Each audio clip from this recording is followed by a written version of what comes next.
Hey, this is Lucas Tudor with LT Bass Fishing, and in this video I just wanted to briefly talk about your mindset while you're fishing.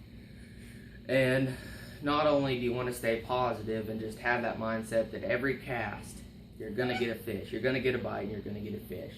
That's the best way to do it.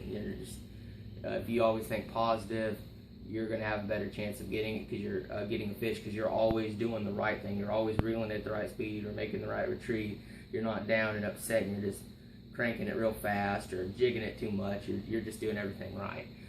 But whenever a fish gives you a sign that you need to listen to, it's just one of the biggest overlooked things that anglers do, is they just don't look at the obvious signs that bass give you.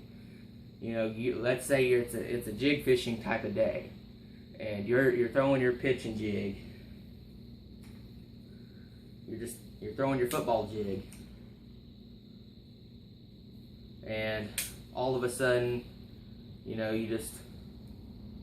you remember, hey, a month ago I caught this nice bass on a topwater buzzbait, so maybe I'll just throw out one time and see if he'll bite that buzzbait.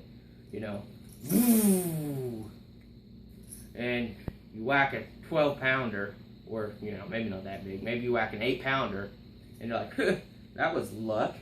Then you pick up that jigging rod and keep on jigging down the bank. Yeah, keep on going.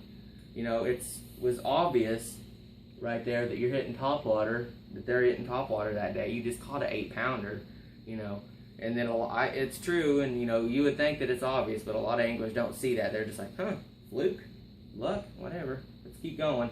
And they just don't pay attention to the obvious signs like that. There's also another thing that you need to be aware of while you're fishing is your efficiency. So, you talk about using a crankbait reel, and you use a slow ratio like a 5-to-1 because you're cranking and it's easier to reel like a bike. You put it into a lower gear and it's a lot easier to pedal, but it goes slower. But when you're jig fishing, you're like a football jig. You drag up the line, then you reel down the slack. Drag, reel down the slack. And when you're reeling down the slack, you want to have a high gear ratio, like a 7-to-1 or a 6-to-1 or something fast, so you can be efficient and reel up that slack real quick and get back to fishing, not wasting time.